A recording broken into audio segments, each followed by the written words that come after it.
शील प्रभुपाद की जय, गुरु गौरांग की जय। तो कल के सत्र में हमने सुना था बंगाल से बहुत सारे भक्त नीलाचल की तरफ चल देते हैं। जगन्नाथपुरी पहुंचकर सार्वभौम भट्टाचार्य, गोपीनाथ आचार्य और स्वयं राजा प्रताप रुद्र किस प्रकार से उनकी सेवा करते हैं, उनका स्वागत करते हैं। और राजा प्रताप रुद्र स्वरूप दामोदर गोस्वामी के विषय में पूछते हैं, गोविंद के विषय में पूछते हैं और अद्वैत आचार्य के विषय में पूछते हैं। और गोपीनाथ आचार्य प्रत्येक भक्त का नाम राजा प्रताप रुद्र को बताते हैं और राजा प्रताप रुद्र अपना अनुभव बताते हैं कि इससे पहले मैंने इतना तेज किसी भक्तों में देखा नहीं है। और ये जो भक्त हैं सदैव हरिनाम संकीर्तन करते रहते हैं। इसके पश्चात राजा ये भी कहते हैं कि इन सब भक्तों को देखकर मैं बहुत आश्चर्यचकित हूँ और इन भक्तों का जो तेज है करोड़ों सूर्यों के तेज के समान है। और इसके पहले मैंने कभी ऐसा अद्भुत भगवान नाम कीर्तन नहीं सुना है। मैंने ना तो कभी ऐसा प्रेम भाव देखा है, न भगवान के नाम का इस तरह कीर्तन होते सुना है। मैं अपने जीवन में पहली बार भक्तों को ऐसा नाम संकीर्तन करते हुए देख रहा हूं। तो सार्वभौम भट्टाचार्य कहते हैं जो मधुर ध्वनि है भगवान नाम की, इसको प्रेम संकीर्तन कहते हैं। ये गोलोक से आया है। और इसके पश्चात राजा पूछते हैं कि बहुत सारे लोग चैतन्य महाप्रभु को भगवान नहीं मानते, कभी कभी पंडित जन भी उनके प्रति उदासीन हो जाते हैं। तो सार्वभौम भट्टाचार्य कहते हैं जिस पर चैतन्य महाप्रभु की रंच मात्र कृपा है वही समझ पाता है कि चैतन्य महाप्रभु स्वयं कृष्ण है, और जिस पे कृपा नहीं है वह कभी भी चैतन्य महाप्रभु को कृष्ण नहीं समझ पाएगा। ब्रह्मा जी ने कहा, हे प्रभु, यदि किसी को आपके चरण कमलों की रंच मात्र भी कृपा प्राप्त हो जाती है तो वह आपकी महानता को समझ सकता है, किंतु जो लोग पूर्ण पुरुषोत्तम भगवान को समझने के लिए तर्क वितर्क करते हैं वे अनेक वर्षों तक वेदों का अध्ययन करते रहने पर भी आपको नहीं जान पाते। तो श्रीमद् भागवतम के दशम स्कंद में श्लोक आता है, ब्रह्मा जी जब स्तुति करते हैं भगवान श्री कृष्ण के चरण कमलों में, तो ब्रह्मा जी कहते हैं कि हे भगवान, आपकी कृपा जिस पर है वही आपकी महानता को समझ सकता है। और दूसरी तरफ कोई व्यक्ति तर्क वितर्क में लगा है आपको समझने के लिए, अनेक वर्षों तक वेदों का अध्ययन करते रहने पर भी वह आपको समझ नहीं सकता। इसका अर्थ है भगवान को समझने के लिए भक्ति की आवश्यकता है। राजा ने कहा, सारे भक्त भगवान जगन्नाथ के मंदिर जाने के बदले श्री चैतन्य महाप्रभु के निवास स्थान की ओर दौड़े जा रहे हैं। सार्वभौम भट्टाचार्य ने कहा, यही रागानुग प्रेम है। सारे भक्त श्री चैतन्य महाप्रभु से मिलने के लिए अत्यंत उत्सुक हैं। सारे भक्त पहले श्री चैतन्य महाप्रभु से मिलेंगे और तब उन्हें साथ लेकर वह भगवान जगन्नाथ का दर्शन करने मंदिर में जाएंगे। राजा ने कहा, भवानंद राय का पुत्र वाणीनाथ 5-7 अन्य लोगों के साथ जगन्नाथ जी का प्रसाद लाने गए हैं। वस्तुतः वाणीनाथ पहले ही श्री चैतन्य महाप्रभु के निवास स्थान जा चुका है और पर्याप्त महाप्रसाद ले गया है। कृपा करके मुझे इसका कारण बतलाएं। सार्वभौम भट्टाचार्य ने कहा, यह समझकर कि सारे भक्त आ चुके हैं, महाप्रभु ने संकेत दिया और इतनी मात्रा में महाप्रसाद ले आए हैं। तब राजा ने भट्टाचार्य से पूछा, उन भक्तों ने तीर्थ स्थान के नियमों का यथा उपवास रखने, बाल बनवाने इत्यादि का पालन क्यों नहीं किया? उन्होंने पहले प्रसाद क्यों ग्रहण किया?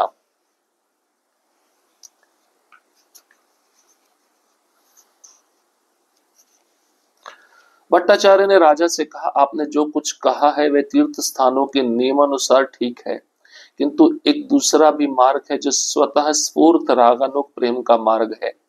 इसके अनुसार धार्मिक नियमों के पालन में सूक्ष्म बारीकियां सन्निहित हैं।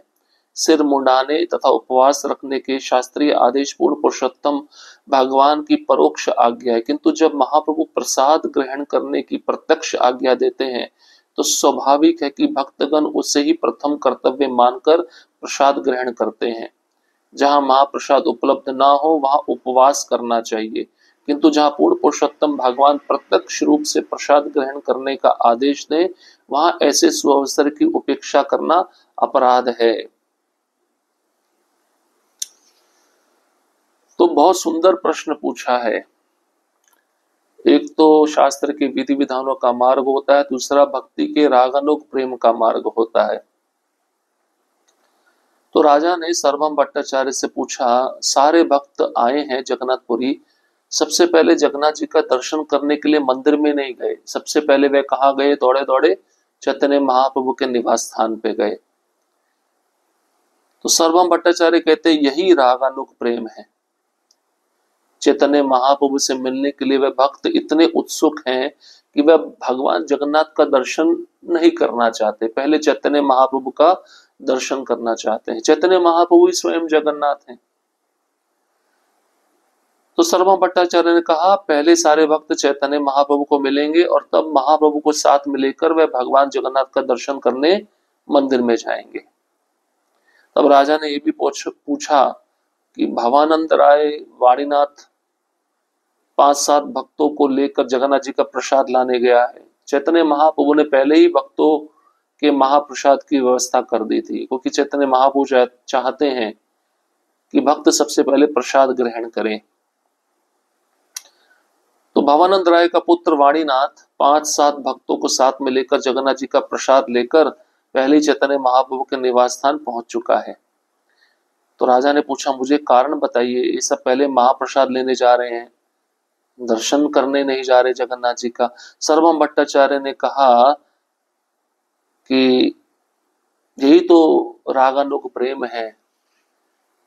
शास्त्रों में ऐसा बताया गया है कि जब कोई तीर्थ में जाए तो उसको सिर मुंडवाना चाहिए, उपवास रखना चाहिए। लेकिन जब स्वयं भगवान प्रसाद वितरण कर रहे हो तो सिर मुंडवाने और उपवास रखने की क्या आवश्यकता है? और भगवान अगर प्रसाद दे रहे हो फिर भी कोई उपवास रखे तो यह अपराध माना जाता है। दूसरे तीर्थों के अनुसार ये नियम ठीक है, लेकिन जिनमें स्वतः स्फूर्त रागानुग प्रेम है उनको तो महाप्रभु की आज्ञा का पालन करना ही सर्वश्रेष्ठ माना गया है। तो धार्मिक नियमों के पालन में जो सूक्ष्म बारीकियां होती हैं, जो शुद्ध भक्त होते हैं उसको वे पालन नहीं करते। तो स्वाभाविक है महाप्रभु के आदेशानुसार सबसे पहले भक्तगण प्रथम कर्तव्य प्रसाद को स्वीकार करना मानते हैं, और जहां महाप्रसाद उपलब्ध ना हो तो वहां उपवास करना चाहिए।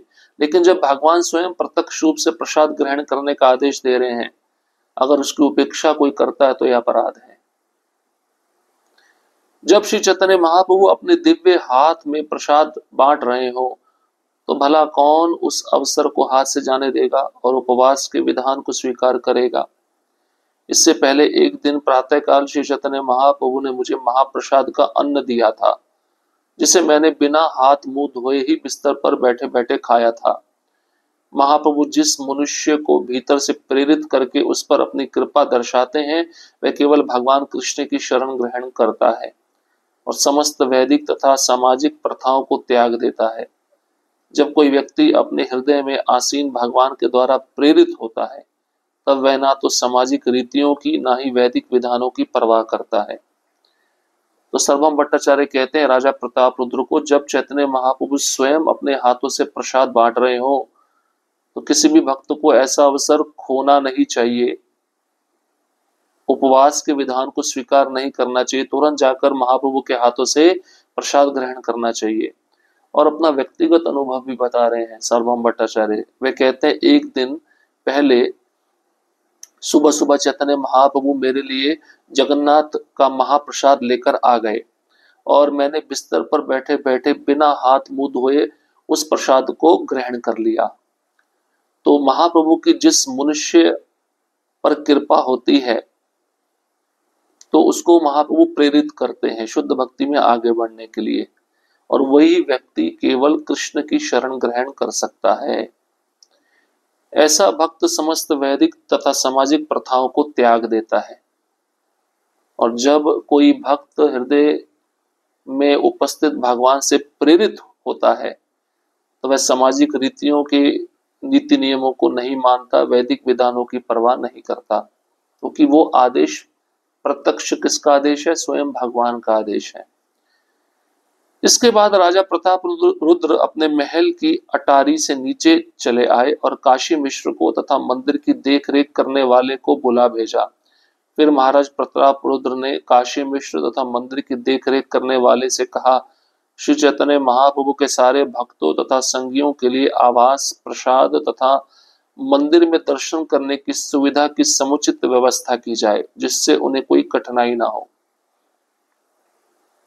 तो राजा प्रताप रुद्र ने काशी मिश्र और मंदिर की देख रेख करने वाले जो भक्त होते हैं, जो लोग होते हैं, उनको बुला लिया और कहा, देखो चैतन्य महाप्रभु के जितने भक्त जगन्नाथपुरी में आए हैं, उनको किसी भी समय प्रसाद की कमी नहीं होनी चाहिए, उनकी रहने की सुविधा अच्छी होनी चाहिए, और विशेषतः जब भी वह जगन्नाथ भगवान का दर्शन करने के लिए मंदिर में जाए तो उनको कोई कठिनाई नहीं होनी चाहिए। ये 3 सेवाएं राजा प्रताप रुद्र ने काशी मिश्र और मंदिर के देखरेख करने वाले लोगों को बता दी। श्री चैतन्य महाप्रभु की आज्ञाओं का सावधानी से पालन होना चाहिए। यद्यपि महाप्रभु सीधे कोई आदेश नहीं देंगे, फिर भी उनके संकेतों को समझकर उनकी इच्छाओं का पालन किया जाए। यह कहकर राजा प्रताप रुद्र ने उन दोनों को जाने दिया। सार्वभौम भट्टाचार्य भी सारे वैष्णवों के समूह से मिलने गए। गोपीनाथ आचार्य तथा सार्वभौम भट्टाचार्य दूर से श्री चैतन्य महाप्रभु के साथ समस्त वैष्णवों का मिलन देखते रहे। मंदिर के मुख्य द्वार की दाईं ओर से सारे वैष्णव काशी मिश्र के घर की ओर जाने लगे। तभी मार्ग पर श्री चैतन्य महाप्रभु अपने निजी संगियों समेत सारे वैष्णवों से बड़ी ही प्रसन्नता पूर्वक मिले। तो चैतन्य महाप्रभु प्रत्यक्ष तो कोई आदेश नहीं देते हैं, लेकिन चैतन्य महाप्रभु की आज्ञाओं का पालन सावधानी पूर्वक होना चाहिए। तो चैतन्य महाप्रभु के संकेतों को समझकर उनकी इच्छाओं का पालन किया जाए। तो राजा प्रताप रुद्र ने चैतन्य महाप्रभु के संकेतों को समझ लिया और इस प्रकार से उनके भक्तों को कोई कठिनाई ना हो, उनकी सेवा अच्छे से हो, इस प्रकार का आदेश उन्होंने काशी मिश्र को दे दिया। उसके पश्चात सार्वभौम भट्टाचार्य सारे वैष्णवों के जो समूह है उससे मिलने के लिए चले गए। गोपीनाथ आचार्य, सार्वभौम भट्टाचार्य दूर से चैतन्य महाप्रभु के साथ समस्त वैष्णवों का मिलन देखते रहे। सर्वप्रथम अद्वैत आचार्य ने महाप्रभु के चरण कमलों की वंदना की और महाप्रभु ने प्रेमवश तुरंत उनका आलिंगन कर लिया। प्रेमवश श्री चैतन्य महाप्रभु तथा अद्वैत आचार्य विचलित हो उठे, किंतु काल तथा परिस्थिति देखकर महाप्रभु ने धीरज धारण किया। इसके बाद श्रीवास ठाकुर तथा सभी भक्तों ने महाप्रभु के चरण कमलों की वंदना की और महाप्रभु ने बारी बारी से हर एक का अत्यंत प्रेम भाव से आलिंगन किया। महाप्रभु ने एक एक करके सारे भक्तों को संबोधित किया और वह उन सबको अपने साथ घर के भीतर ले गए। चूंकि काशी मिश्र के घर में पर्याप्त स्थान ना था, इसलिए वहां एकत्र भक्तों की भीड़ लग गई। तो सबसे पहले चैतन्य महाप्रभु किससे मिले? अद्वैत आचार्य से मिले। अद्वैत आचार्य महाप्रभु को देखते ही उनके चरण कमलों में वंदना करने लगे और महाप्रभु भी प्रेमवश तुरंत उनका आलिंगन कर लिए। प्रेमवश चैतन्य महाप्रभु अद्वैत आचार्य विचलित हो गए, लेकिन उन्होंने देखा बहुत सारे लोग हैं। काल परिस्थिति को समझते हुए महाप्रभु ने अपने को धैर्य धारण कर लिया। इसके बाद चैतन्य महाप्रभु श्रीवास ठाकुर से मिले। सभी भक्तों ने महाप्रभु के चरण कमलों की वंदना की और महाप्रभु ने बारी बारी से हर एक भक्त को आलिंगन किया अत्यंत प्रेम भाव से। और महाप्रभु ने एक एक करके सारे भक्तों को संबोधित भी किया। सारे भक्तों को साथ लेकर वह घर के भीतर चले गए। कारण क्योंकि काशी मिश्र के घर में पर्याप्त स्थान नहीं था, इसलिए वहां एकत्र सभी भक्तों की भीड़ लग गई। ये जगन्नाथपुरी में वही स्थान है गंभीरा। अगर आप गए हो तो गंभीरा वही स्थान है जो काशी मिश्र वहां पे रहते थे। वहीं पे चैतन्य महाप्रभु भी एक छोटे से कमरे में रहते थे।